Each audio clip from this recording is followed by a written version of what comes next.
Hello សួស្តីគ្នាយើងទាំងអស់គ្នាអញ្ចឹងនេះគឺធ្វើវីដេអូបង្ហាញមេរៀនរំលឹករបស់យើងការរៀននៅក្នុងថ្នាក់ណាអញ្ចឹងសម្រាប់អ្នកដែលតាមអត់ទាន់គឺយើងអាចមើលវីដេអូនេះបន្ថែមពីលើណា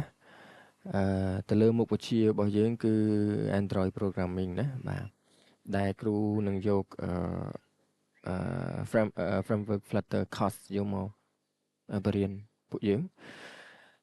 តកតងជាមួយ Android នេះគឺមិនមែនប្រើ Flutter តែ Flutter ទេបាទ Flutter នេះគឺជា framework ទេបាទ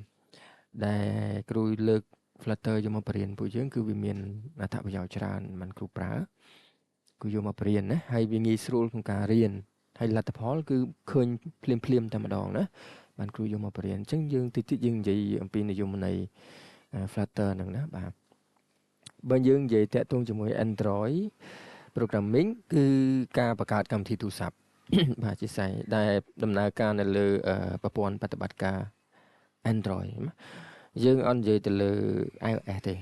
តាមពិតភាសារបស់គ្រូនេះ Flutter នេះក៏វាដំណើរការនៅលើ Flutter បានiOS បានដែរណាប៉ុន្តែ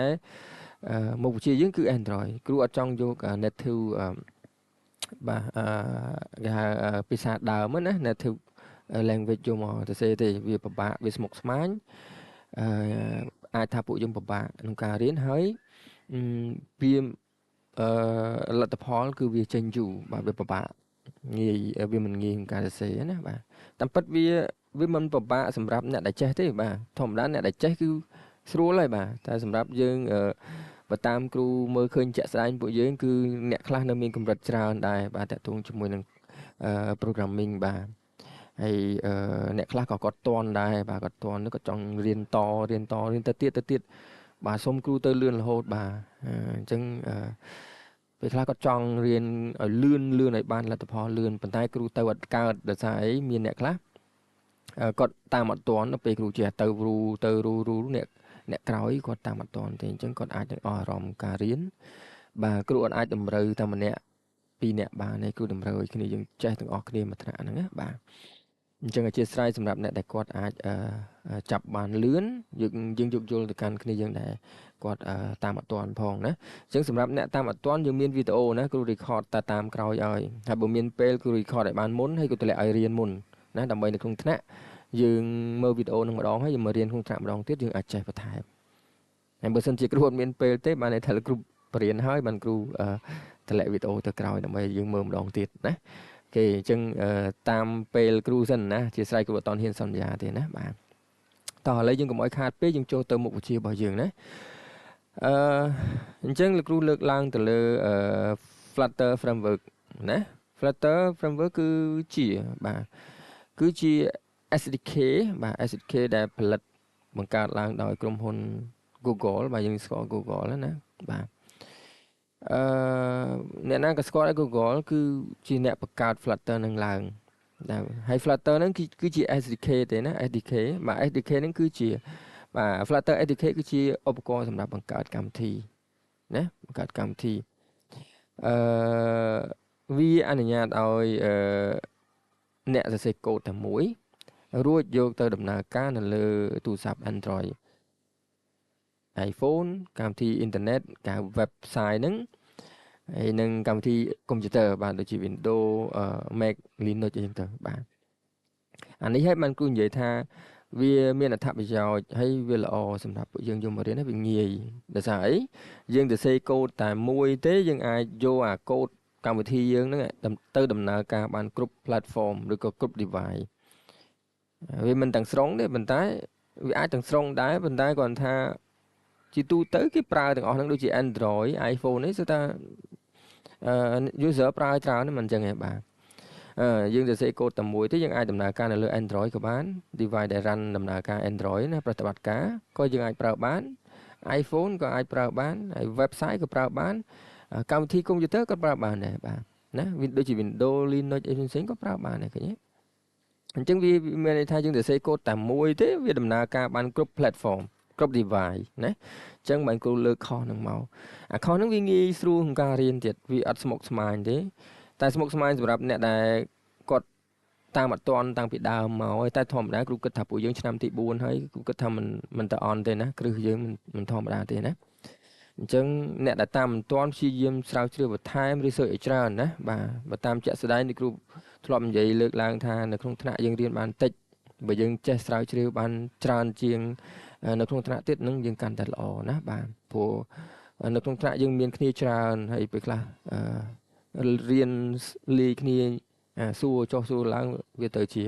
ដាច់មេរៀនច្រើនអញ្ចឹងអ្នកខ្លះតាមអត់តាន់អីចឹងទៅបាទអ្នកខ្លះក៏តាមអត់តាន់ចឹងទៅហើយអ្នកខ្លះគាត់ស្រាវជ្រាវច្រើនអញ្ចឹងគាត់ចេះច្រើនចឹងទៅណាបាទគាត់ឆ្ងល់គាត់សួរចឹងទៅណាអញ្ចឹងអាហ្នឹងឯងគឺបាទយើងត្រូវចេះស្វ័យសិក្សាខ្លួនឯងបាទស្រាវជ្រាវរៀនខ្លួនឯងណាអូខេតោះកុំអីទៅទៀតណាកុំឲ្យខាត់ពេលព្រោះអត់ចង់និយាយច្រើននៅក្នុងវីដេអូទេបាទតោះយើងទៅចំណុចបន្ទាប់បាទតិចចាំគ្រូទៅបង្ហាញតិចទៅបាទបង្ហាញនៅក្នុង website official តិចឲ្យកុំឲ្យថាយើងអត់ទាន់បាទឥឡូវគ្រូសុំចូលទៅកាន់ website គឺ flutter.dev អូខេជាងគ្រូសុំស៊ូមឲ្យតិចនេះយើងសរសេរ flutter.dev ហ្នឹងហើយគឺអាហ្នឹងហើយគឺជា website official របស់Flutter ណាបាទហើយ Flutter ហ្នឹងដូចគ្រូបញ្ជាក់ពីដើមគឺណាគឺជា framework ដែលបង្កើតឡើងដោយក្រុមហ៊ុន Google បាទ Google ជាអ្នកបង្កើតហើយគេប្រើប្រាស់ភាសា Dart បាទ Dart ហ្នឹងគឺក៏បង្កើតឡើងដោយក្រុមហ៊ុន Google ដែរហើយ Dart ជាភាសាសម្រាប់គេយកទៅសរសេរបង្កើតកម្មវិធីទូរស័ព្ទកុំព្យូទ័រអីផ្សេងៗហ្នឹងទៅណាបាទគឺពេញនិយមដែរប៉ុន្តែដែលពេញនិយមខ្លាំងគេយក Dart ហ្នឹងមកប្រើនៅលើ Flutter ណាបាទអញ្ចឹងយើងចេះភាសា Dart យើងអាចយកមកប្រើនៅលើ Flutter បានណាគេអញ្ចឹង Dart នេះគ្រូគិតថាมันពិបាកទេបើយើងមានគ្រឹះ PC programming C++ បាទមាន OP អីវាឡំតិចតួចដែរណា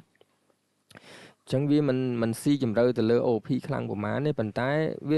វានៅតែមាន OP ហ្នឹងឯងណាបាទណាតែចាំដល់ជាក់ស្ដែងចាំគ្រូបញ្យល់បាទណាគេអញ្ចឹងនេះគឺជាលទ្ធផលដែល Flutter អាចធ្វើបានគឺយើងអាចបង្កើតដូចជា game ដូចជានេះ app ផ្សេងយើងមើលឃើញជាក់ស្ដែងប្រព័ន្ធ system ណាច្រើនណាយើងមើលឃើញជាក់ស្ដែងអញ្ចឹងយើងមើលណាមើលនៅក្នុងហ្នឹងគេ demo យើងឯណាវាអាចធ្វើបាននេះខ្លះបើមានពេលយើងអាចចូលទៅអាន document របស់គេទៅណាបាទឥឡូវគ្រូសុំទៅក្រោមទៀតដើម្បីបង្ហាញមើលថាក្រុមហ៊ុនណាខ្លះដែលគេប្រើប្រាស់ Flutter ណាFlutter គឺក្រុមហ៊ុនធំប្រើច្រើនបាទគឺដូចជានេះ Google ផ្ទាល់គេប្រើ Flutter នឹងឯងបាទដែលគេបង្កើតភាសាខ្លួនគេហើយគេបង្កើតជា framework យកទៅឲ្យ user ប្រើប្រាស់បន្តទៀតបាទណាគេអញ្ចឹងឃើញធំបាទអញ្ចឹងគេពេញនិយមប្រើដូចជា Grab ពួកយើងស្គាល់ Grab ណាបាទណាដូចជា eBay បាទក្រុមហ៊ុន BMW Alibaba ក៏ប្រើដែរបាទឃើញទេបាទហើយ Toyota ក្រុមហ៊ុនធំល្បីឃើញទេបាទហើយ Tencent នេះក្រុមហ៊ុននេះដូចជាក្រុមហ៊ុន game ហ៎បាទអត់ច្បាស់ដែរបាទអញ្ចឹងគេប្រើប្រាស់ Flutter អញ្ចឹងវាពេញនិយមហីណាបាទបើយើងចេះ framework ហ្នឹងល្អបាទអូខេយើងអាចមើល document ទៅអ្នកដែលបកកែភាសាអង់គ្លេសអាចមើលបាននេះ Dart បាទណាភាសា Dart Flutter គឺប្រើប្រាស់ Dart language ក្នុងការសរសេរឬក៏ optimize ហើយវា fast app បានលឿនណាវាលឿនយើងប្រើប្រាស់ Dart ហ្នឹងវាលឿនវាធ្វើឲ្យ performance នៃ app របស់យើងវាលឿនណាបាទអូខេវាមានច្រើនទេយើងអាចមើលទៅនៅលើ website របស់គេណាប៉ុន្តែកុំឲ្យយើងខាត់ពេកក៏គ្រូ demo ឲ្យយើងស្គាល់Flutter នឹងវាមកពីណាពីណីក្រុមហ៊ុនណាប្រើក្រុមណាបង្កើតអីបាទណាហើយយើងអាចទៅមើលនៅក្នុង document របស់គេអាចសរសេររៀបរាប់ប្រាប់ធ្វើអីនៅក្នុងនឹងទាំងអស់តែលោកគ្រូស្រង់យកតែអ្វីដែលសំខាន់ដែលចាំបាច់ដែលយើងត្រូវយកមករៀនហើយចេញលទ្ធផលភ្លាមតាមពិតវាមានច្រើនក្នុងការរៀនតែអាចថាពេលវេលាយើងខ្លីយើងរៀនមិនអស់ទេរៀនបានប៉ុណ្ណាយើងយកប៉ុណ្ណឹងណាបាទឥឡូវកុំឲ្យខាតពេលយើងចូលទៅ install Flutter បាទនេះយើងចូលកន្លែង install Flutter ហ្នឹងមកអូខេ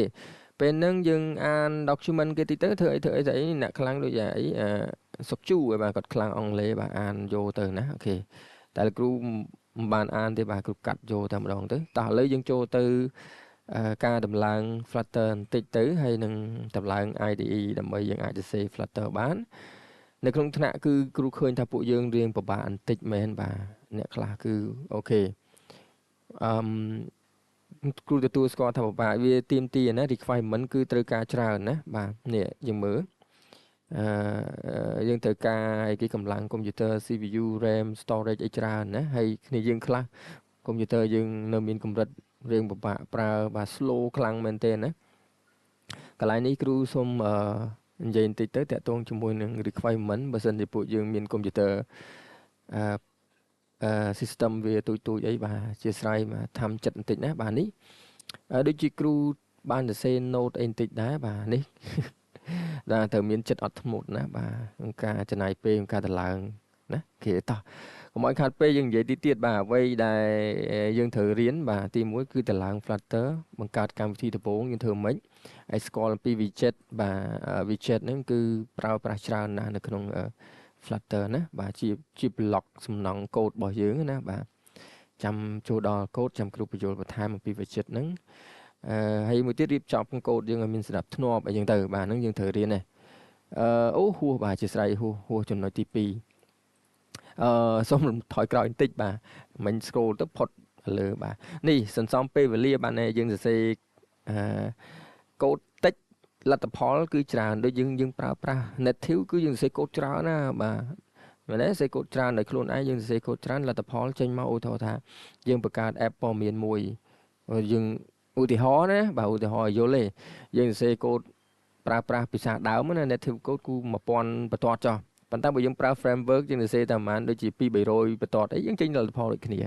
ណាថាបង្កើតប្រព័ន្ធapp ព័ត៌មានមួយណាដែលប្រើប្រាស់ភាសាឲ្យថា Java យើងសរសេរចំណាយពេល3ខែយើងនិយាយ3ខែនិយាយខែល្អជាងបន្ទាត់ព្រោះមែនទែនបន្ទាត់វាអាស្រ័យយើងអ្នកសរសេរទេណាហើយនិយាយថាចំណាយពេលសរសេរ Java ចុះយើងប្រើប្រាស់ Java programming Java language អធិស្ឋានយើងចំណាយពេល3ខែបង្កើត app ព័ត៌មានមួយដល់ពេលដែលយើងប្រើ Flutter យើងប្រើតែ1ខែទេយើងអាចបង្កើតបានដូចគ្នាប្រើពេលតែ1ខែទេណាឃើញចំណាយវាសន្សំពេលយើងណាវាមិនចាំបាច់សរសេរកូដច្រើនទេយើងទៅណាហើយបើយើងបង្កើតយើងសរសេរជាមួយនឹង native បើយើងបង្កើតតែ Android យើងសរសេរកូដតែ Android ទេណាបើ Android គេប្រើអីគេ Kotlin Java ដល់ពេល iOS គេប្រើ Swift ណា Swift អញ្ចឹងទៅអញ្ចឹងយើងត្រូវសរសេរកូដ2អញ្ចឹងទៅបាទចង់ដំណើរការនៅ iOS យើងប្រើ Swift អញ្ចឹងទៅបើយើងចង់សរសេរ Android យើងប្រើ Kotlin ឬក៏ Java អញ្ចឹងទៅគេវាដាច់ដលែកណាអានេះបើយើងប្រើភាសាដើមតែបើថាយើងប្រើ Flutter អត់មានអីទេគឺសរសេរតែម្ដងទេដំណើរការគ្រប់ device បាទហ្នឹងវាសំពេលវេលាយើងដែរចំណាយពេលតិចបាទបាទវាមានបាទអានេះមិនទីមកណាបាទវាមានwidget ស្អាតត្រៀមរួចជាស្រេចបាទយើងមានន័យថាគេរៀបចំហើយធម្មតា framework យើងចាំតែប្រើទេបាទមានន័យគេ developer គេសរសេរកូដឲ្យអស់ហើយយើងចង់ប្រើចង់ឧទាហរណ៍យើងចង់សរសេរអី now bar app bar អីយើងហៅតែឈ្មោះ app bar ហ្នឹងមកហៅ package ឬក៏ library របស់គេមកប្រើបានតែម្ដងបាច់សរសេរកូដទាំងស្រុងទេបាទណាយើងសរសេរតែទិញទួចគឺហៅ package នឹងយកមកតែម្ដង import ណាបាទចាំដល់ពេលកូដយើងដឹងហើយថាអូវាងាយមែនតើបាទអូខេបាទនេះគេរៀបចំឲ្យស្រេចហើយធម្មតា framework គឺគេរៀបចំឲ្យស្រេចហើយបាទហើយ framework ពួកយើងដឹងណាបាទអីជា framework គ្រូធ្លាប់និយាយហើយ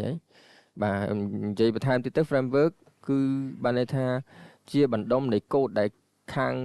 developer គេរៀបចំគេចងក្រងឲ្យស្រេចហើយ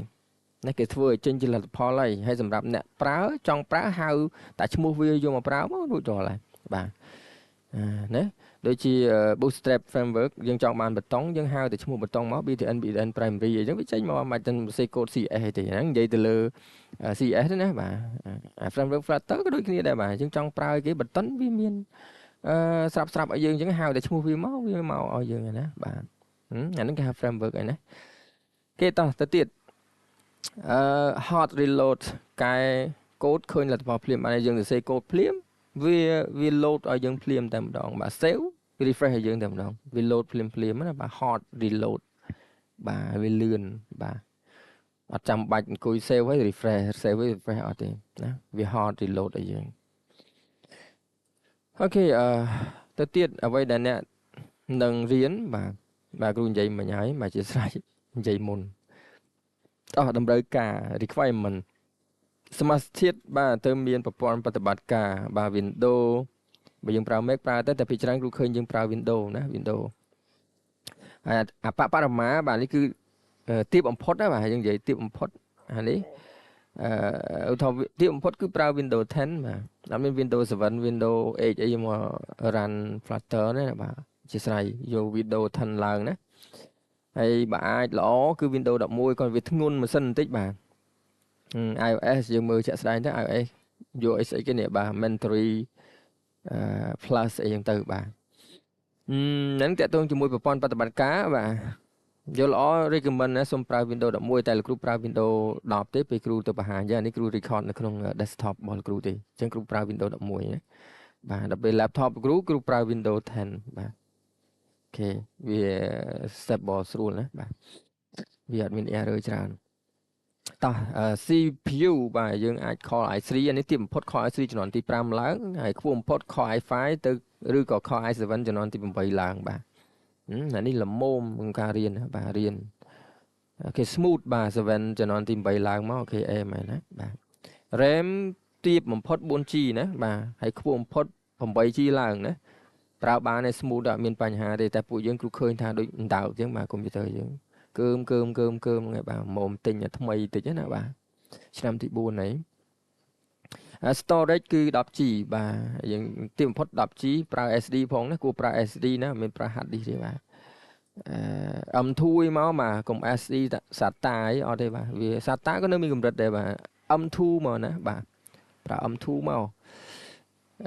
ហើយខ្ពស់បំផុត 20G ដើម្បីអី store ទុកlibrary ឬ project អីរបស់យើងណាបាទធំបំផុតប៉ុណ្្នឹងអូខេអញ្ចឹងគ្រូឃើញថាគ្នាយើងនៅក្នុងថ្នាក់ឃើញទិញ SD យកមក upgrade ឲ្យអ្នកដឹងមុនណាបាទគាត់ដឹងមុនគាត់ឈូ Windows គាត់ upgrade hard disk RAM អីហើយមក play នៅមុខគ្រូហ្នឹងឯង2 3នាក់ដែរបាទគាត់តឡើងមុខគ្រូហ្មងគាត់ឈូមុខគ្រូហ្មងបាទគ្រូបរៀនទៅអត់ខ្វល់ទេសំខាន់ខ្ញុំឈូ Windows ខ្ញុំ upgrade របស់ខ្ញុំដល់ពេលដល់ម៉ោងបរៀនខ្ញុំសួរគ្រូថាបាទល្អណាស់បាទល្អអូខេសុំទៅទៀតបាទ graphic គឺដូចជាគ្មានតម្រូវការអីទេបាទដូចជាអីណា RTX អីដូចមិនបាច់ទេយើងមិនសូវប្រហែលទេវាមិនជាត្រូវការ graphic ខ្លាំងដូច game អី graphic design អត់ទេណាបាទអញ្ចឹងមិនសូវតម្រូវទេណាបាទអូខេចំណុចសំខាន់បើចង់ដំណើរការ Android emulator ឬក៏ម៉ាស៊ីនសិប្បនិម្មិតគ្រូប្រាប់ណាបាទគ្រូរ៉ាន់ឲ្យមើលគឺអាកម្មវិធីទូរស័ព្ទសិប្បនិម្មិតនៅលើកុំព្យូទ័ររបស់យើងបាទនេះគេហៅ emulator ឯណា Android emulator យើងត្រូវដំឡើងវាបើយើងចង់ដំឡើងវាប្រើ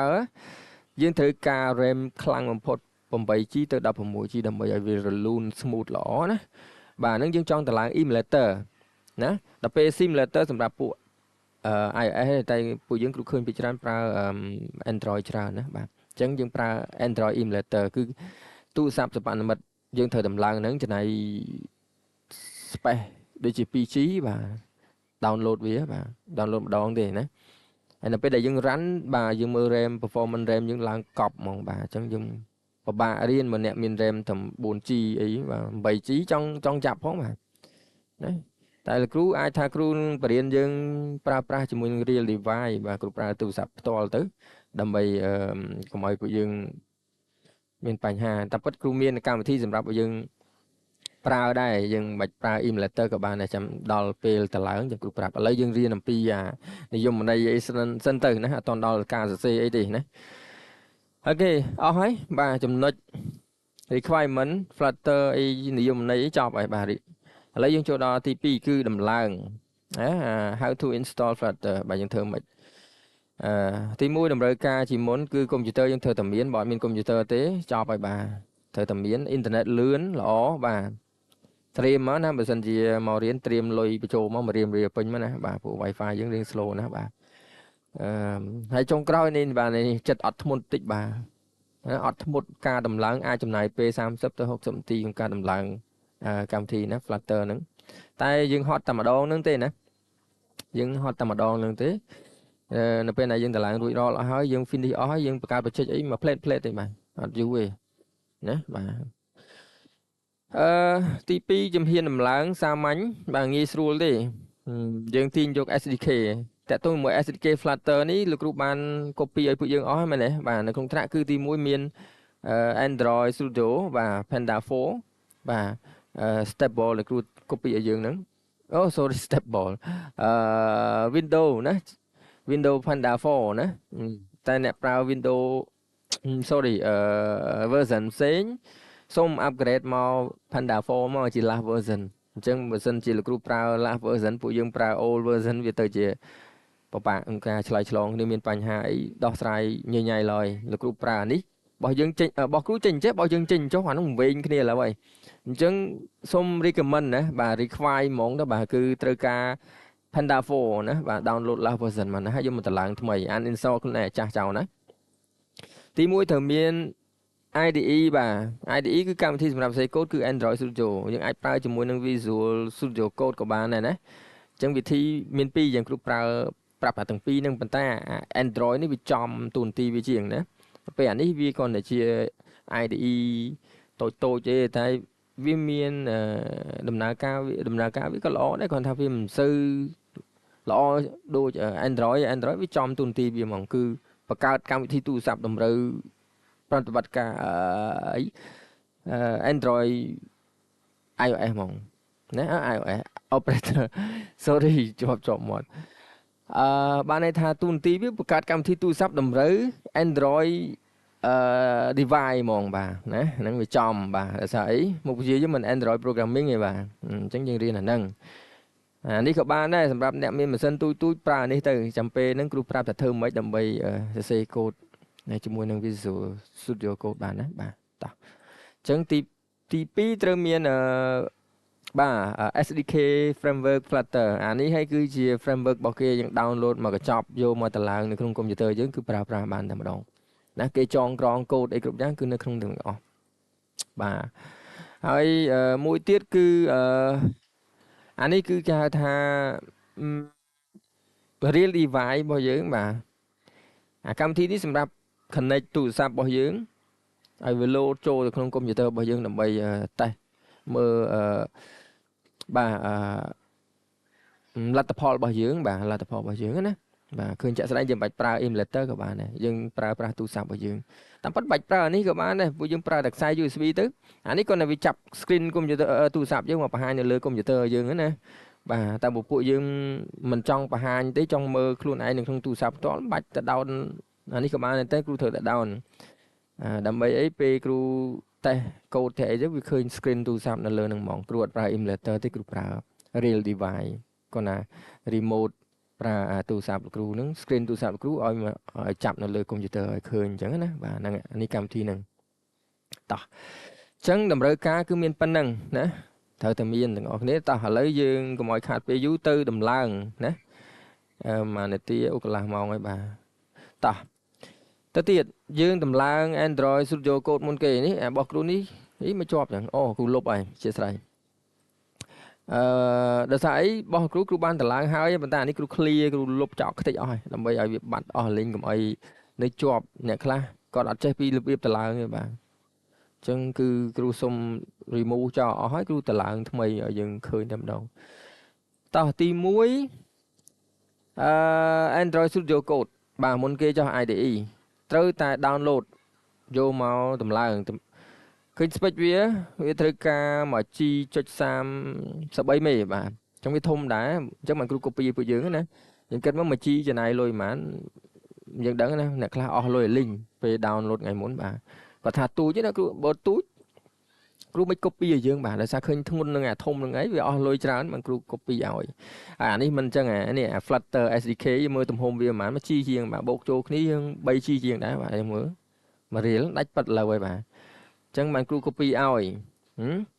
ញ៉ឹមអ្នកខ្លះអត់ចង់បានទេអត់ចង់យកអ្វីដែលគ្រូ copy ទេយើង download ខ្លួនឯងទៅចូលទៅក្នុងអីគេអានេះ Flutter បើយើងចង់បាន Android Studio យើងវាយ Android Studio មកចូលទៅក្នុង website official គេមកនេះបាទនេះអញ្ចឹង version ចុងក្រោយគេគឺនេះ release ថ្មីបាទPanda 4នេះអញ្ចឹងយើងចុច download មកចុច click មក pop វា download ឲ្យយើងបាទណានេះទម្រង់វាអូខេ ហើយមួយទៀតគឺអីគេបាទមួយទៀត Flutter នេះយើង download Flutter ដើម្បី download បាន Flutter យើងធ្វើម៉េចនេះគឺសុំត្រឡប់មកវិញទៅណា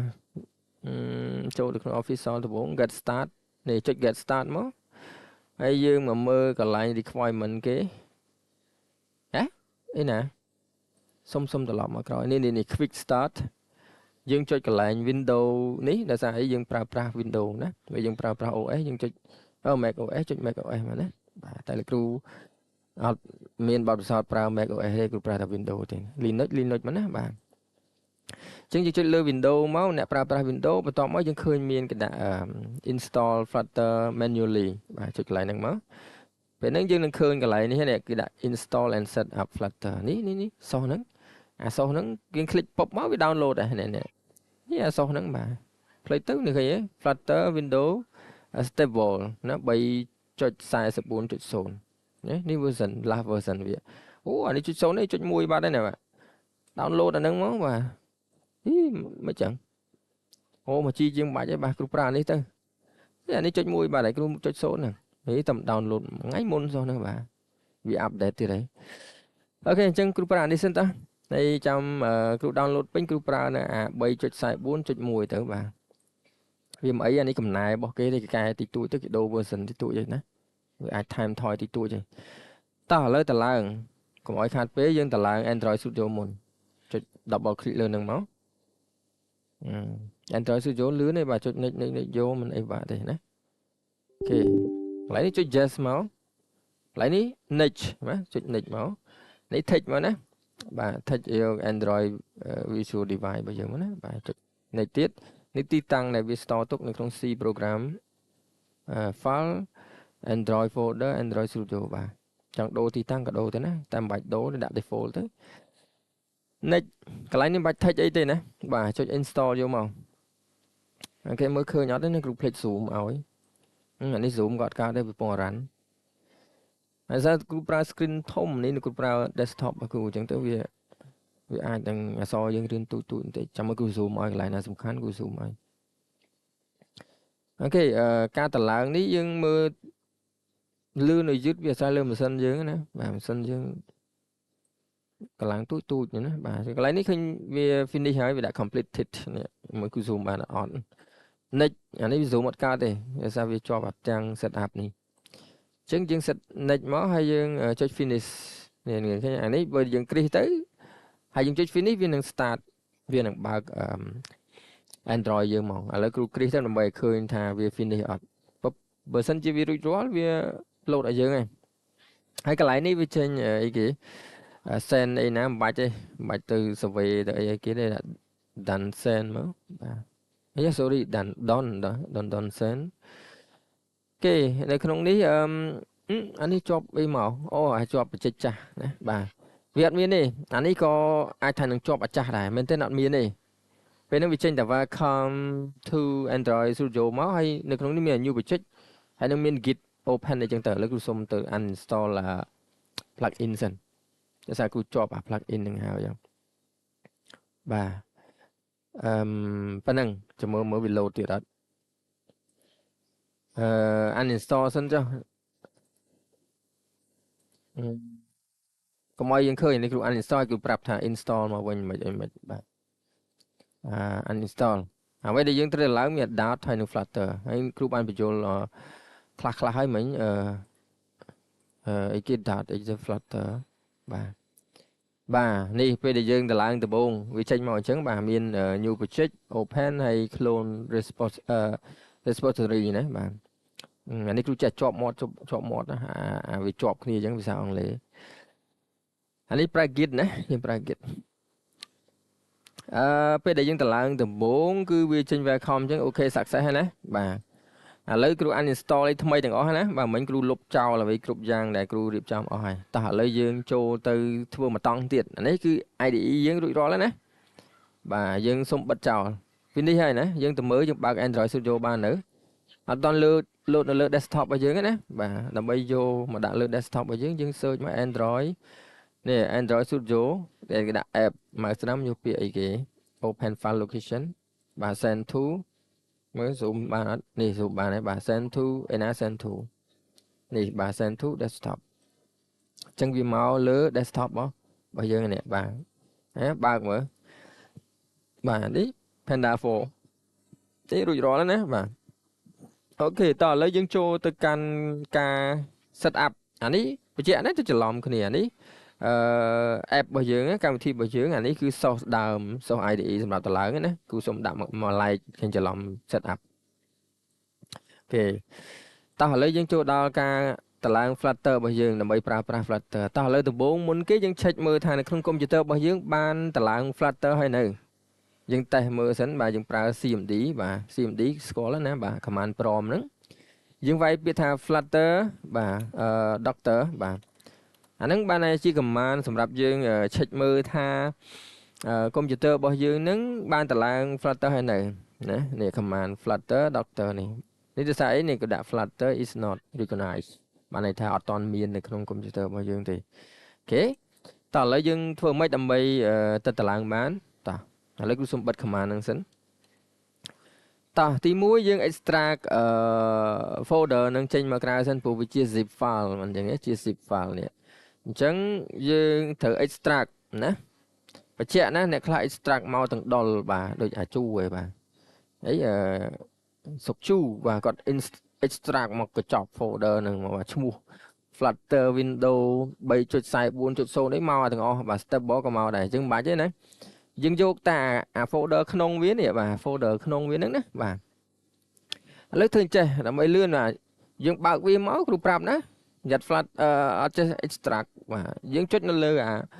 អា folder Flutter ហ្នឹងមកចុចតែមួយ click ណាបាទហើយចុចយក extract to ហើយទៅរក drive របស់យើងមកគ្រូសុំដាក់នៅក្នុង drive C ចុះណាបាទតែពួកយើងដាក់ D ក៏ដាក់ទៅណាតែគ្រូ drive C គ្រូមកអេមហើយណាគ្រូអត់មានពេញអីទេគឺមកលមមប្រើរបស់គ្រូអញ្ចឹងគ្រូដាក់ C ទៅកុំឲ្យវាលោកលាំជាមួយ D របស់គ្រូ D របស់គ្រូគឺដាក់ data ផ្ទាល់ខ្លួនរបស់គ្រូផ្សេងឯងអញ្ចឹងយើងចុចនៅលើ C ហ្នឹងមកបាទហើយយើងចុច OK បាទហើយកន្លែងនេះចុច yes មកដើម្បីវា extract ទៅយើងចាំមើលថា drive C របស់យើងហ្នឹងឯណានេះបាទ C នេះបាទយើងចាំមើលទីទៀតវាមានអានេះគ្រូសុំហើយនៅ folder មួយចំនួនសិនកុំឲ្យវាជាប់នេះយើងមើលណាបើសិនជាវាពេញនៅខាងក្រោមនេះគឺ Flutter គឺអូខេយើងអាចប្រើបានណានេះមើលពេញនៅបាទចាំសិនណាគេអញ្ចឹងលោកគ្រូនឹងធ្វើឲ្យចប់មកវីដេអូនេះហើយចាំចូលទៅសេកូដអាចថាមានវីដេអូបន្តិចទៀតដោយសារឥឡូវចំណាយពេលប្រហែលហើយបាទកន្លះម៉ោងជាងហើយបាទគ្រូខំសង្ខេបព្រោះមកវិញបាទយើងរៀនមកល្ងាចហ្នឹងគ្រូសង្ខេបមកត្រឹមតែមកវីដេអូហ្នឹងទេបាទកុំឲ្យយើងចំណាយពេលយូរហើយអាវីដេអូទៅសេកូដតិចតួចហ្នឹងចាំវីដេអូក្រោយគ្រូអាចនឹងឆ្លៀតធ្វើឲ្យបន្តិចទៅបាទសំខាន់ថ្ងៃនេះវីដេអូហ្នឹងឲ្យតែ config តឡើង Flutter អីទៅសេអីឲ្យចេញសិនទៅណាបាទតោះឥឡូវរួចរាល់ហើយយើងអាចបិទបានយើងទៅតេស្តមើលនៅក្នុងកុំព្យូទ័រយើងមួយទៀតបាទយើងមើលប្រើប្រាស់ command បាទ command វិញណាហើយគ្រូគិតថាវាមិនទាន់មានទេបាទ Flutter doc បើមាន yes doctor បើមានវាចម្លែកបាទហេតុអីយើង extract folder Flutter នឹងហើយនៅក្នុង C ហើយនៅយើងមិនបានវានៅតាអត់ស្គាល់ទៀតបាទនេះមិន Flutter យើងនេះមិន library អីផ្សេង file អីមកកភ្លុះនៅក្នុងហ្នឹងឯងបាទយើងនៅធ្វើមួយតង់ទៀតបាទគឺយើងត្រូវតែ copy path bin របស់បច្ចេកឬក៏ folder Flutter របស់យើងនេះឲ្យកុំព្យូទ័រយើងវាស្គាល់ path environment របស់វាណាបាទនេះយើងត្រូវ copy folder bin នេះបច្ចេកវាគ្រប់យ៉ាងនៅក្នុង bin នឹងឯង library របស់គេហ្នឹងណាបាទនេះយើងគាត់ណាចូលម្ដងទៀតណាបាទយើងចូលក្នុង C folder Flutter ដែលយើង extract ចេញពីzip file មកញោនេះអា zip file មកញោនេះដែលយើង extract ចេញពីហ្នឹងណាបាទតិចច្រឡំនឹងថានឹងយកមកពីណាណាបាទនេះគឺពលាចេញពីអា file ហ្នឹងយកមកដាក់នៅក្នុង C drive របស់គ្រូនេះបាទអញ្ចឹងយើងបើកវាមកហើយយើងរកមើល folder មួយឈ្មោះថា bin នេះ bin នេះឃើញទេហើយបើក bin ហ្នឹងមកតែប៉ុណ្្នឹងហើយយើង copy path វានៅលើនេះឃើញទេ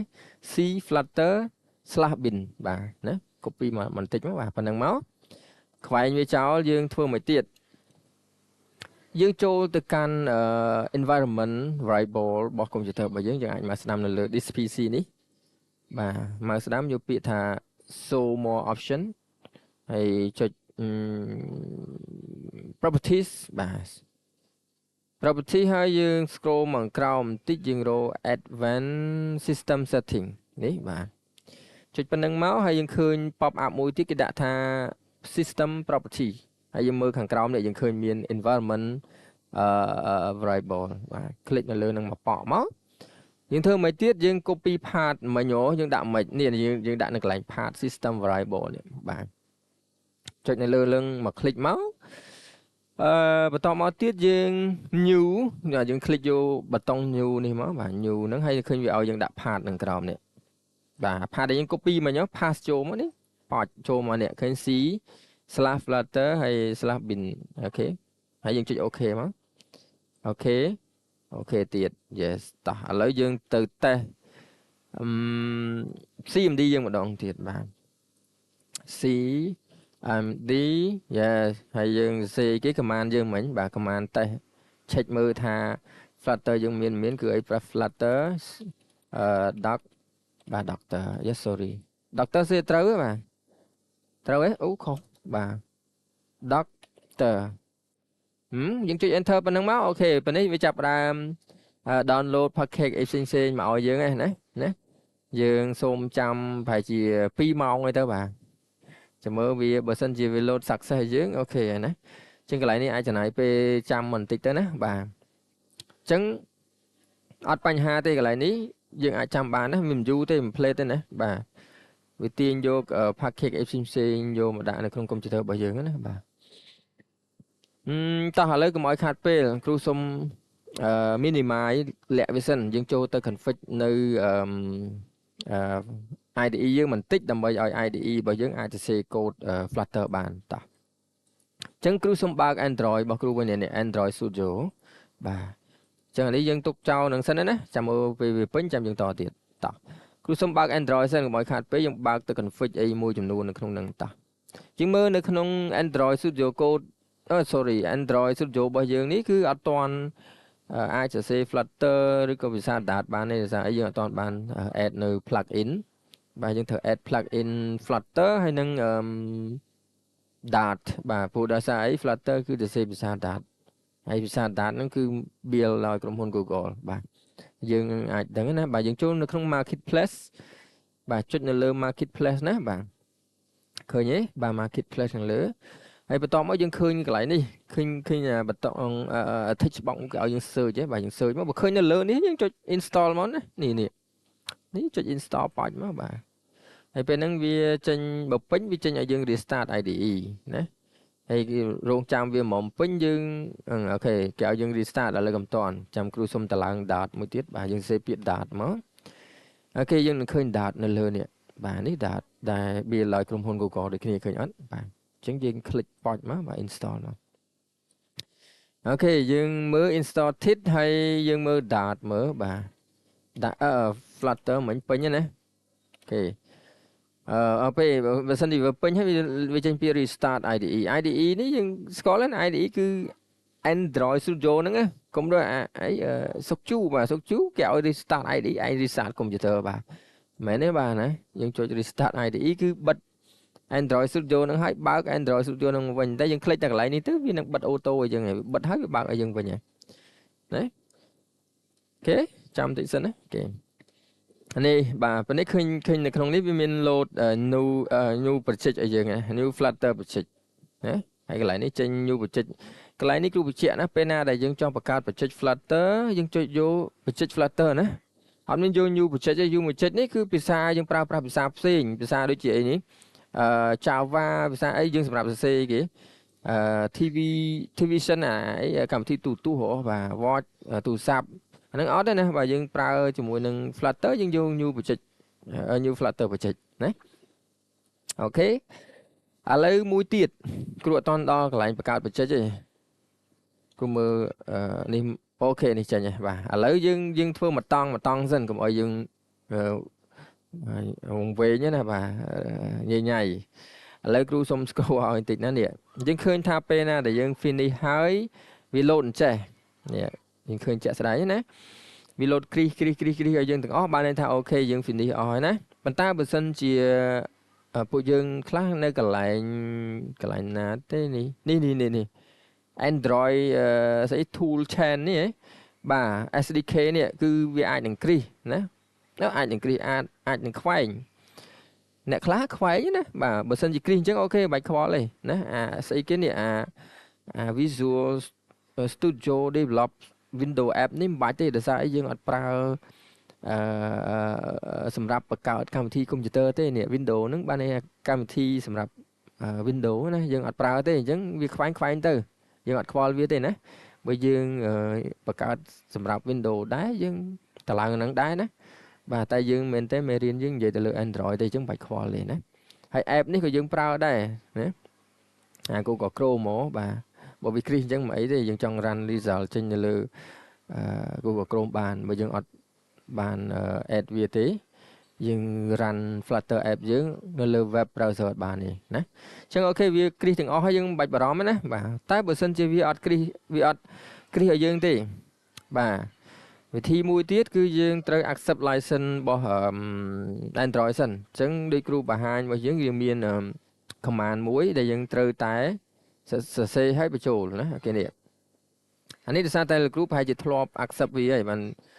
កុំព្យូទ័រវាចងចាំណាបាទមែនទែនវាអាចនឹងចេញក្រហមឥឡូវយើង check បាទនេះយើង accept license វាយើងគ្រាន់តែទៅ save flutter doctor ដកមើលឃើញនេះ flutter ដកno flutter doctor ដក android ដក licenses បាទយើងចុចប៉ុណ្្នឹងយើង sorry យើងសរសេរប៉ុណ្្នឹងហើយយើងចុច enter មកអញ្ចឹងយើងចាំវាមកសន្ទុះទៅវា accept license ទាំងអស់ឲ្យយើងអានេះដោយសារតែរបស់លោកគ្រូវា accept ហើយបានវាចេញ all SDK package license accepted បានន័យថារបស់លោកគ្រូហើយអស់ហើយគ្រូអាច accept គ្រូអាចប្រើប្រាស់ Android package ផ្សេងរបស់ SDK បានអស់ហើយណាចាំពួកយើងត្រូវតែធ្វើបើយើងអត់ធ្លាប់ណាបាទយើងអត់ធ្លាប់តឡើង Android ធ្លាប់សរសេរ Android ផ្សេងសូមប្រើប្រាស់ command flutter doctor ដក Android ដក licenses សរសេរត្រូវណាសរសេរបាត់មួយតួក៏ដើរដែរណាបាទសូមធ្វើម៉េចឲ្យចេញពាក្យថា all SDK package licenses accepted បាទហើយកន្លែងនេះពួកយើងអាចនឹងចេញគេឲ្យយើងចុច y ដូចជាប្រមាណដងដូចជា7 8ដងដែរបាទអញ្ចឹងបើសិនជាចេញពាក្យ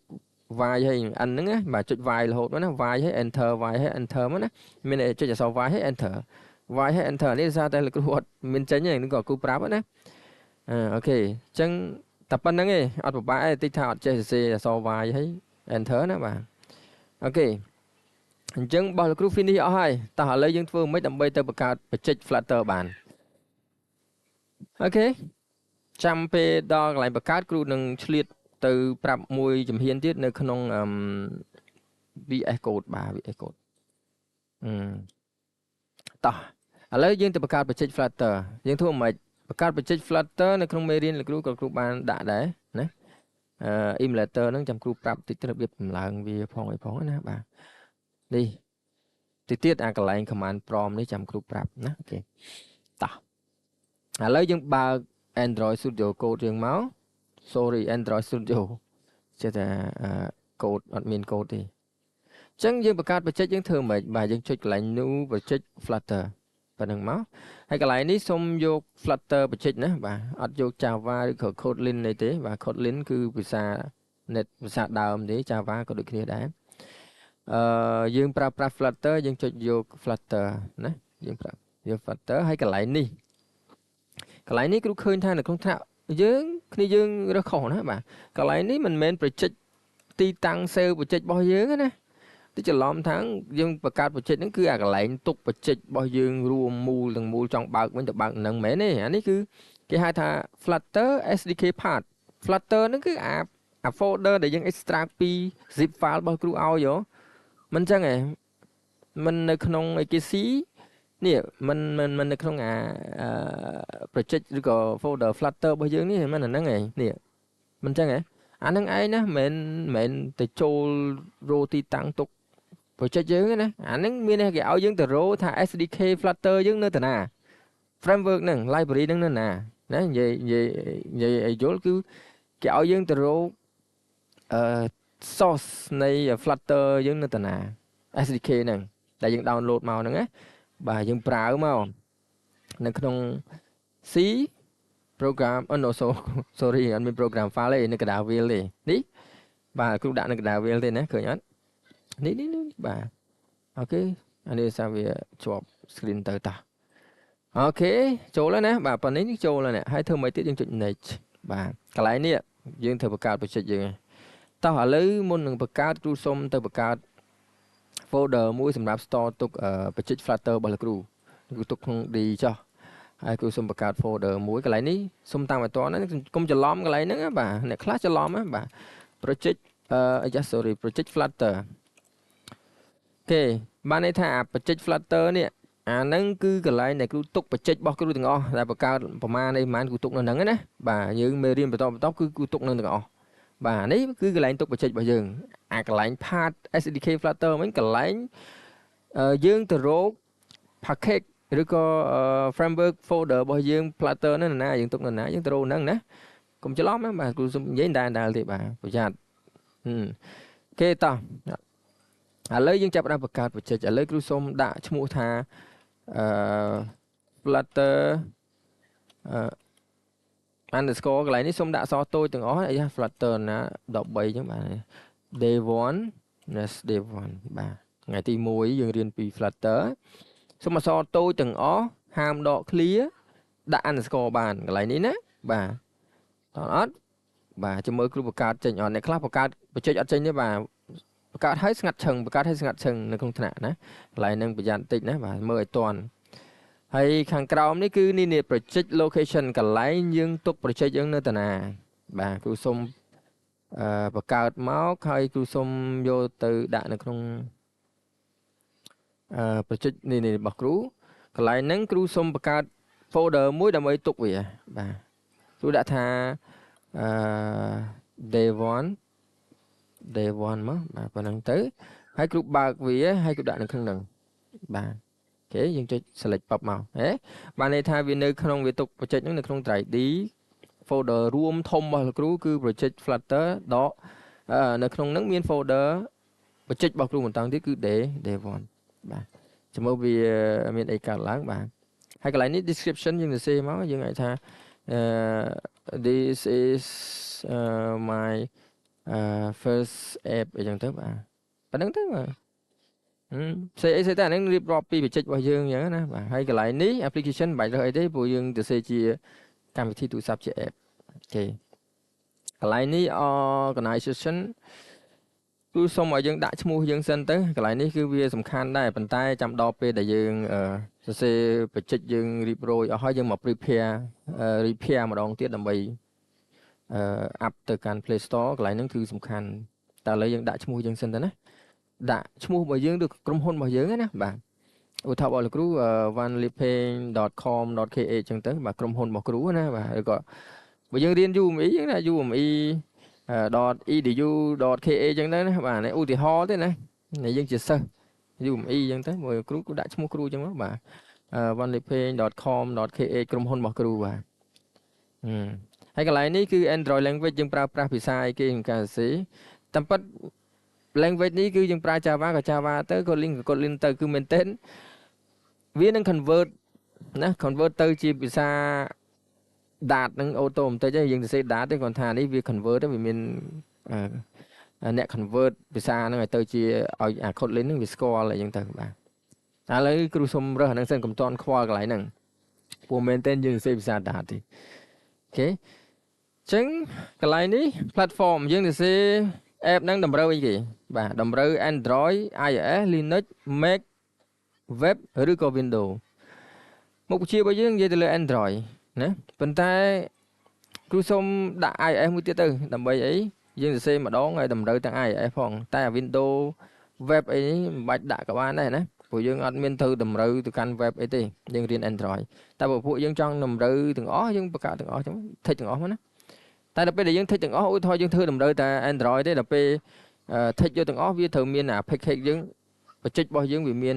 structure មក folder មាន Linux មាន Android មាន OS វាធ្ងន់ project យើងអញ្ចឹងណា Chứ miền tên bởi dương thua đầm rơi tại Android rồi gọi ấy dương thay tập phần tập 3 này bạch thay từng ó thì đấy cứ xông vô tập pi tên đó tại phụ dương trong thay vô từng ó có tới nữa và đấy chia sẻ nó cứ vô tập pi thế này cái phần năng hai dương chập làm cho create cho mới vi chân như kia bà cái lại ní cái đã cannot oh sorry là sai đề crew đấy vì mình đọc clear chia sẻ crew đã đọc clear thì xông tổ mình sẽ chọn đáy thì trên đọc clear nè bị chết crew nó mình chết từ lọ nó không đi chết flutter này devon đã đọc clear xông underscore nó pra underscore vậy prap tha cầm ao pra đọc clear này sẽ đọc clear bà xông tổ nè đồ vậy nhá nhưng tụi đòn tiết dương khơi bị chết dương nè devon select mở ok dương một đòn tiết đấy cho mới với trên bạn nào devon sẽ tiệt đấy bà ô so thùng bà kéo so tôi chừng ơi mày bàn chẳng bà không vậy so tôi từng sorry xung tùng đón tiết rename với tư chi so tôi nè và chắc chắn mình đã mua so thùng ba này vậy muốn nâng thà prap thà cầm ối đã so thống cái này đã mà sorry ok tầm trâu nè ok ta ní cho bà so đi đã bà để bà nâng mơ mà đón tiết với trên ấy bà yes tầm bữa ngặt chân ở đây nè nè với trên ra creating project Flutter project hay ok dừng về bài chụp pi mong xin tới đã cà phê mà cao xin tới ok bên nú project chứng năng pop up ở dương tầm đòn bà chứng rong cham vi sinh á bà rong cham vi sinh chỉ là cái này cứ xong từ setup project nơi không Android hai mồm bà ok đi dương mới cái lại đi nè bà xin việc download package ai project file xemពី internet មករួចរាល់អស់ហើយបានន័យថា project យើង ready អស់ហើយណាកន្លែងនេះបើសិនវានៅ load ទេកុំតន់បិទកុំតន់ខ្វែងអីប្រេះប្រាស់ណាបាទនេះកន្លែងនេះណាទៅច្រឡំទៅចុចខ្វែងអីប្រយ័ត្នវាខ្វះ file មួយ error រោមវែងឡើយហើយណាអូខេជាងសុំមើលកន្លែង tool នៅខាងក្រោមនេះផងណា progress bar វាហ្នឹងមកវា load វាលេង load លេងអីបានន័យថា project យើង ready អស់ហើយណាវាពង analyze ថាខ្វះ file អីខ្លះវាទាញយកមកយើងតែ complete តែភ្ជាប់ internet ផងណាประกาศประเทศนี้เธอมีอินเทอร์เน็ตนะจะใส่บ้างกลายนี้ได้ที่error ấyจำเป็นได้คืนแจกสไลด์ยังหนึ่งฟิกวิธีตามหนึ่งนะบ้างยังควายยังสินแล้วประเทศยังรู้รออะไรยังจังดังท่าประเทศยังดาวมันได้ครูส่งมาchia sẻครูรันในเลเว็บอ่อยมือเคยสินนะนี่เดี๋ยวใส่ครูตอนบันตารางอิมเลเตอร์แต่พอยังเธอตารางอิมเลเตอร์คือการที่ตู้สาวสปานมาต่อบ้างยังเธอตารางวิสินโอเคចឹងគ្រូសំរានជាមួយនឹង Google Chrome សិនចុះនេះចុចយក Google Chrome ហើយគ្រូសាក់ start run មកវាចេញនៅបាទឲ្យគាត់ចូលមកបាទអូខេសូម start បាទអញ្ជើញគេសូមបន្តិចណាតោះអូខេគ្នាយើងសូមតទៀតគ្រូមិនរវល់បន្តិចណាគេតោះយើងមើលនេះproject របស់គ្រូនេះគ្រូ run ជាមួយនឹង Google Chrome សិនដោយសារអីយើងអត់ទាន់បានតម្លើង emulator ឬក៏កម្មវិធីទូរស័ព្ទអីទេណាគេនេះចឹងប៉ុណ្នេះគឺ finish ហើយណាឃើញ project យើងអាចប្រើបាននេះគាត់ថាជាយើង run នៅលើ web ណាមែនទេយើងមាន run នៅលើ web ទេនេះក៏ run demo ឲ្យយើងឃើញទេថា project របស់យើងបង្កើតបានរួចរាល់អស់ហើយតែគាត់ថាយើង run file យើងនេះគឺនៅលើ web browser ទេតែមែនតើយើងបង្កើតតម្រូវគេAndroid ទេណា Android ទៅមានទូរស័ព្ទ run ណាដែលជាប្រភេទoperating system ជាប្រភេទអីគេ Android ណាតែនេះ web ណាជាស្រ័យណាគាត់គ្រូឲ្យឃើញថា project របស់យើងគឺ ready ហើយអត់មានបញ្ហាអីទេគឺយើងអាចសរសេរកូដកែតម្រូវអីផ្សេងៗបានណាឥឡូវឧទាហរណ៍គ្រូដូរកន្លែង Flutter demo នេះលោកគ្រូសុំដូរវាទៅនេះលោកគ្រូសុំលុប command អីមួយចំនួន comment នេះសិនណាកុំឲ្យឃើញច្រើនតែពិតមែនទែនមេរៀនបន្តគ្រូនឹងលុបកូដទាំងអស់ហើយនេះកន្លែងនេះយើងសុំដូរមកដាក់ hello អីវិញមើលបាទសុំដាក់ hello Flutter សិនទៅបាទចាំយើងកែក្រោយហ្នឹងអត់អីទេបើគ្រូតេស្តប៉ុណ្្នឹងសិនយើងទៅមើល result នេះគេវាចេញ hello Flutter យើងណាអូខេ វា real time មកយើងអញ្ចឹងវា hot load បានន័យថាពេលដែលយើងទៅសេរួចលទ្ធផលវាចេញឲ្យយើងឃើញជាក់ស្ដែងហ្មងណាអូខេអឺអញ្ចឹង ready ហើយបច្ចេករបស់យើងគឺ finish ប៉ុណ្ណឹង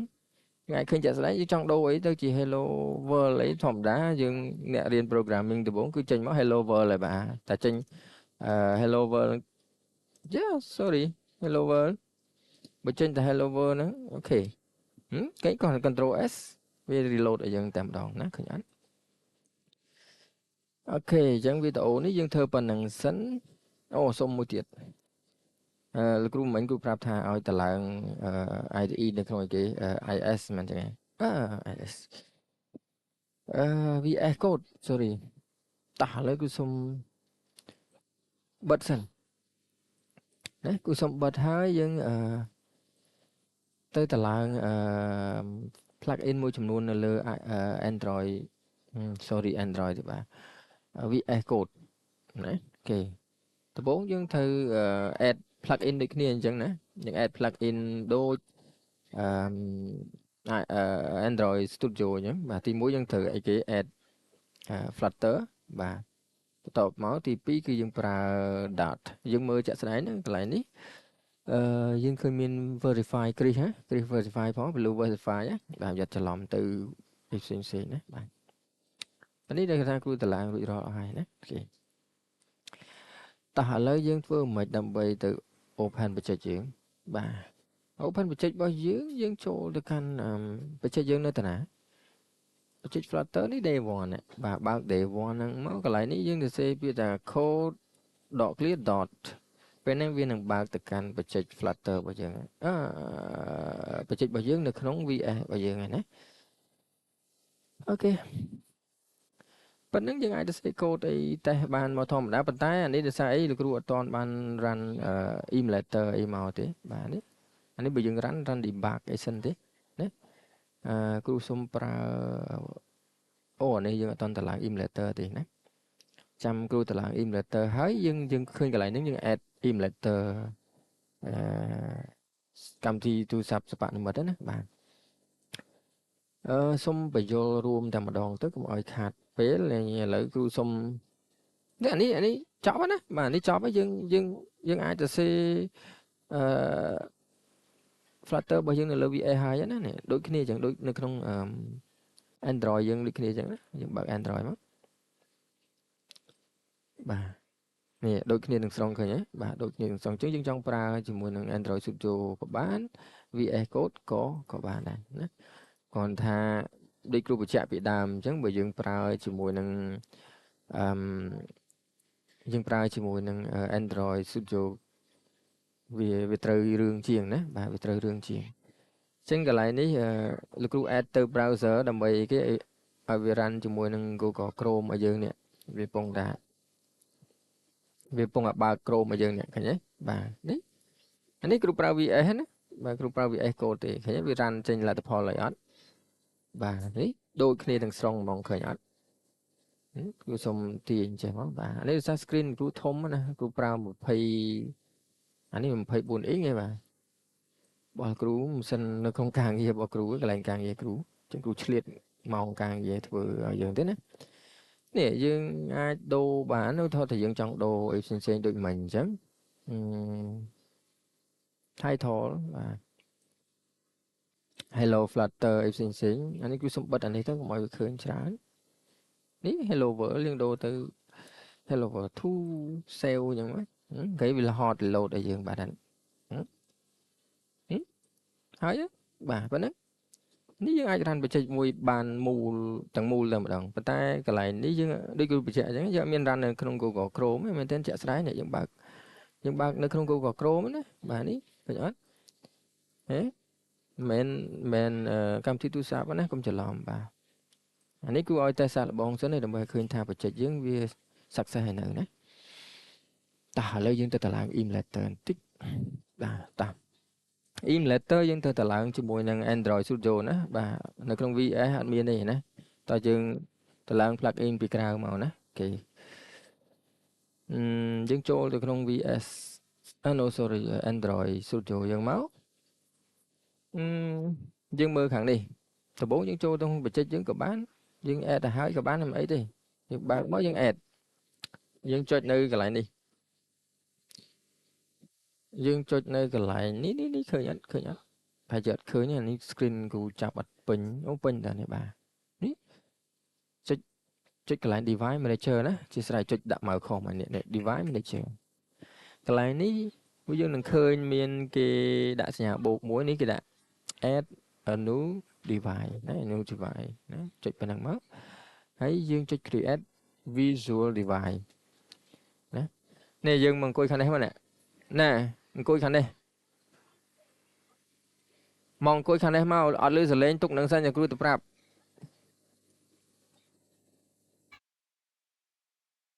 កុំព្យូទ័រហ្នឹងបើកអត់ចេញទេដូរមកខាងនេះសិន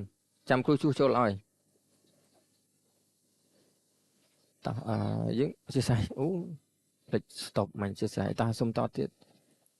create new device នេះកន្លែងនេះយើងគឺ recommend ឲ្យយើងប្រើជាមួយនឹង Pixel 6ណាយក Pixel 6មកណាវាម៉ូមសម្រាប់យើងប្រើអ្នកខ្លះកម្លាំងទូចអីយក4អីទៅណាអាហ្នឹងទូចបំផុតហើយណាយក file យើងទៅយើងយក6ទៅអ្នកខ្លះកម្លាំងធំយក Pixel 6ទៅ Pro ក៏បានដែរណាគាត់នៅ VC speed computer យើងបន្តិចណាអូខេឥឡូវគឺយក6ទៅគូចុចលើហ្នឹងណា6ហើយគូចុចniche នេះចុចមកបាទយើងមិនបាច់ទៅមើលអីច្រើនទេចុចគ្រូសិនចាំដល់ថ្នាក់គ្រូបញ្យល់បន្ថែមទៀតកុំឲ្យវីដេអូយើងវែងតោះអញ្ចឹងយើងចុចកន្លែងនេះដូរឈ្មោះបានហ្នឹងចង់ដាក់ឈ្មោះយើងវិញក៏បានឈ្មោះម៉ាកទូរស័ព្ទហ្នឹងក៏បានអីណា Pixel ហ្នឹងគឺរបស់ Google ណាបាទចុច finish មកអូខេអញ្ចឹងពេលហ្នឹងពេលរបស់យើង download វាមកពេញកន្លែងនេះឃើញចេញនៅលើនេះហើយណាបើយើងអត់តន់ download ទេវាចេញឲ្យយើងចុច click download ហើយវាប្រាប់ទំហំdevice របស់យើងប្រហែល G ដូចជា 2.2G បាទជាស្រ័យនេះស្អាតគឺតម្លើងហើយគឺអត់ចង់ឲ្យចាំយូរណាបាទព្រោះហ្នឹងវាត្រូវការអ៊ីនធឺណិតទាញយកណាបាទចឹងពួកយើងចេញមកឃើញវា accept អីចុច accept មកណាហើយ install អូខេទៅមិនអីទេណាសំខាន់ឲ្យវា load នៅកន្លែង device manager នេះចេញឈ្មោះម៉ាកទូរស័ព្ទយើងហើយលើនេះណាហើយយើង start វាមកវាមាន API 37អីទៅតាមជាក់ស្ដែងណាបាទហើយ Android នេះ version 17បាទណា version វា17វាមកប្រើណាតោះយើង click start មកដើម្បីឲ្យវាបើកទូរស័ព្ទរបស់យើងដើម្បី run test app ហ្នឹងនៅក្នុងទូរស័ព្ទរបស់យើងតោះវាពង start up ហើយគ្រូសុំចុចកន្លែង device running device នេះពេលហ្នឹងវាឃើញ load ទូរស័ព្ទនេះវាចាប់ដើម connect ទៅកាន់ emulator យើងណា emulator នេះវាគឺជាទូរស័ព្ទសិប្បនិម្មិតបាទឃើញទេពេលយើងទៅឡើងមើលចេញទូរស័ព្ទយើងទាំងមូលនៅនឹងហ្មងនេះណាគូស៊ូមមកទូចនេះអានេះផ្នែកកូដរបស់យើងអានេះផ្នែកទូរស័ព្ទបាទនេះឃើញទេយើងទៅសេនឹងទៅយើងរ៉ាន់លទ្ធផលនៅនេះហ្មងបាទអូខេតោះសុំចាំបន្តិចតោះទៅបន្តិចទៀតទៅកុំឲ្យយើងបាទរងចាំយូរឥឡូវគឺសុំប្រាប់មួយទៀតយើងមើលនៅចំណុចមួយទៀតនេះតកតងជាមួយនឹង first app ជំហានការបង្កើតកម្មវិធីដំបូងណាវិធីទី1គឺប្រើប្រាស់ command ឬក៏CLI គេ command line interface ណា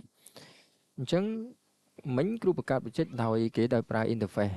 យើង click នៅលើគេ new បច្ចេក create បច្ចេកអីរើស folder រើសអីមិនអញ្ចឹងអាហ្នឹងគឺប្រើគេ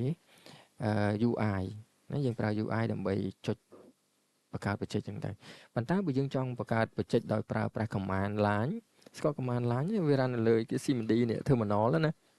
អាទាំងអស់នេះគេហៅ command line ណាដូចលោកគ្រូគេរូវាយគេ Flutter Doctor អីមិនហ្នឹងអាហ្នឹងគេហៅ command line ណាបាទណាហេយើង check មើលអញ្ចឹងទៅនេះគេ command line ហើយអញ្ចឹងយើងអាចបង្កើតបច្ចេកដោយប្រើប្រាស់ command line នេះគ្នាណាតែជាក់ស្ដែងឥឡូវបើយើងទំតែឡើង Android ថ្មីយើងអត់អាចប្រើប្រាស់ command បានទេណាយើងត្រូវតែទៅ add ជាមួយនឹង SDK manager មួយទៀតដើម្បីប្រើប្រាស់ command បានណា command line ដើម្បី create បច្ចេកអីយើងមិនបាច់ចុច file នេះចុច file new បច្ចេកអីណានេះ new បច្ចេកFlutter បច្ចេកអីនេះមិនបាច់ទេ គឺយើងប្រើប្រាស់ command ហើយ create បានតែម្ដងណាចាំមេរៀនបន្តគ្រូនឹងប្រាប់ឥឡូវគ្រូប្រាប់ពីកន្លែងទៅបើកវាសិនណាដើម្បីអាចប្រើប្រាស់ command បានយើងចុចនៅក្នុង Android នេះ sorry Android file យកពាក្យថា setting yes setting បន្ទាប់មកយើងចូលទៅកាន់ចូលមកនេះវាដូរ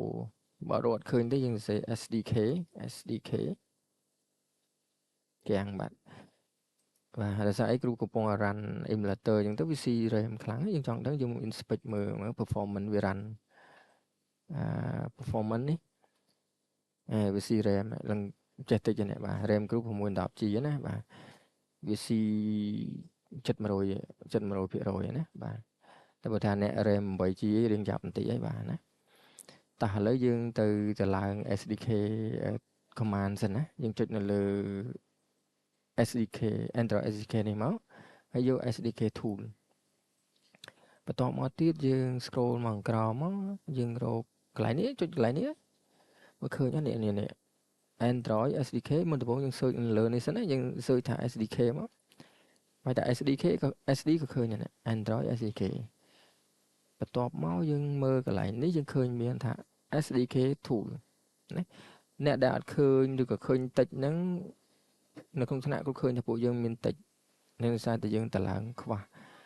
package ពេលខ្លះធ្វើការអ៊ីនធឺណិតអីចឹងអ៊ីនធឺណិតយើងដាច់អញ្ចឹងទៅវា download package ហ្នឹងអត់គ្រប់អញ្ចឹងយើងត្រូវទៅរកកន្លែងអ៊ីនធឺណិតអីលឿនបន្តិចណាគេអញ្ចឹងយើងចុចកន្លែង SDK tool ជាស្អីចុចកន្លែងហ្នឹងហើយយើងទៅមើល scroll មកខាងក្រោមរកអក្សរ C ម្ដងអក្សរ C អក្សរ C Android command នេះ Android SDK command line tool កន្លែងនេះយើងគ្រីសយក latest នេះណានេះ latest បើពួកយើងអត់គ្រីសទេអត់បានគ្រីសសូមគ្រីសកន្លែងហ្នឹងណាអាក្រោមមិនបាច់ទេយក version ចុងក្រោយនេះណាអានេះដោយសារតែគ្រូគ្រីសហើយមិនវាជាប់ពួកយើងអត់ជាប់គ្រីសទេយើង tick មកណាហើយចុច apply អ្នកខ្លះអត់ឃើញចេញមកច្រើនអញ្ចឹងយើង complete នេះចុចគ្រីសកន្លែងនេះណាចុច SDK tool នេះហើយស្រាប់តែរកអីគេ Android command line អត់ឃើញណារកអត់ឃើញណាយើងចុចគ្រីសនេះចុចគ្រីសមកហើយយើងទៅរកនេះឃើញ Android SDK command line tool ហើយយើងគ្រីសមកគ្រីសលើហ្នឹងហើយចុច apply ណា apply អូខេប៉ុណ្្នឹងចប់ពេលវាតឡើងចប់រួចរាល់ហើយណាអូអ្នកគ្រូចូលអត់រួចហីចាំបន្តិចខ្ញុំដាក់ឲ្យណាអូខេសូមតទៀតណាអញ្ចឹងឥឡូវយើងរួចរាល់អស់ហើយឥឡូវយើងសាកrun នេះបានន័យថាមិញយើង run app របស់យើងនៅលើ web browser ណាមែនទេយើង run នៅលើ Google Chrome ឥឡូវយើង run នៅលើទូរស័ព្ទរបស់យើងម្ដងគឺ Pixel 6 mobile ឃើញវា load មកហើយនៅពេលដែលយើង start emulator យើងហើយនេះកន្លែងឃើញវាដាក់ថាពង start ទេនេះកន្លែងនេះវាពង load សញ្ញានេះបានវាពង start ណាបាទនេះយើងបើកវានេះអញ្ចឹងយើងត្រូវ run ខ្សោះ code នេះធ្វើម៉េចឲ្យវា load មកលើទូរស័ព្ទemulator របស់យើងនេះសព្វនិមិត្តរបស់យើងណាអញ្ចឹងកន្លែងនេះយើងអត់យក Windows ទេយើងមើលយើងយក Pixel 6គឺអាម៉ាកទូរស័ព្ទដែលយើងតឡើងមិញណាបើយើងតឡើងមិញយើងចុចមកអូខ្ញុំអត់តន់បើកសិនជា sorry ខ្ញុំត្រជាក់ពេកអញ្ចឹងទៅអត់បានបើកមិនសិនជាត្រជាក់ណាអូខេជាស្រ័យអូខេតោះសុំតទៀតតោះឥឡូវយើងរើសទូរស័ព្ទយើងហើយយើងចុចប៊ូតុងនេះrun នេះបាទចុចមកបោះចុចម្ដងទៀតនេះអញ្ចឹងយើងមើល command យើងចាប់ដើម build ហើយណាវា launching ទៅណាអូខេអញ្ចឹងកន្លែងនេះយើងអាចទិញកាហ្វេមួយកែវមកអង្គុយផឹកលេងសិនទៅហើយរងចាំ app យើងវា finish ណាអូខេអ្នកខ្លះអត់ឃើញ command line នេះកន្លែងហ្នឹងយើងចុចកន្លែង command line នេះណាចុច command line ហ្នឹងទៅឃើញហើយនេះណាអូខេឥឡូវគឺសុំចុចកន្លែង run នេះឲ្យឃើញណាវាពង online តឡើង package ទីយក package efficiency ខ្ញុំមក install នៅលើ emulator របស់យើងនេះណាអូខេអញ្ចឹងកន្លែងនេះសូមរងចាំបន្តិចសិនណារងចាំរហូតតតែវា install ចប់ទូរស័ព្ទរបស់យើងនេះយើងនឹងឃើញកម្មវិធីថ្មីមួយ pop up ឡើងមកដែលមានរូប icon Flutter ហើយយើង press play ទៅវានឹងចេញដូចអីគេដូចយើង run នៅក្នុង Google Chrome មកមានចុចប៊ូតុងបូកហើយលោតលេខ1លេខ2លេខ3បាទហ្នឹងណាអូខេអញ្ចឹងកន្លែងនេះគ្រូគិតថាវាអត់ត្រូវយើងចាំមើលអីទៀតទេព្រោះរងចាំរហូតតតែវា finish ទៅ app យើងនឹង run នៅលើទូរស័ព្ទ emulator ឬក៏ទូរស័ព្ទសម្បត្តិរបស់យើងហ្នឹងចឹងដោយសារតែគ្រូអត់ចង់ខាត់ពេលយើងចឹងគ្រូសូមបញ្ចប់វីដេអូនឹងប៉ុណ្ណឹងហើយអ្វីដែលគ្រូចង់បានសូមឲ្យសប្តាហ៍ក្រោយពួកយើងសូមតម្លើងការងារនេះឲ្យបានជោគជ័យហើយគ្រូសូមអត់និយាយទៅលើការតម្លើងទៀតទេសប្តាហ៍ក្រោយព្រោះយើងសន្យាមួយគ្រូហើយនៅអាទិត្យមុនយើងថាយើងនឹងធ្វើកិច្ចការហ្នឹងឲ្យបានឲ្យគ្រូហើយយើងនឹង start ជាមួយ Flutter យើងចាប់ពីសប្តាហ៍ក្រោយទៅណាអញ្ចឹង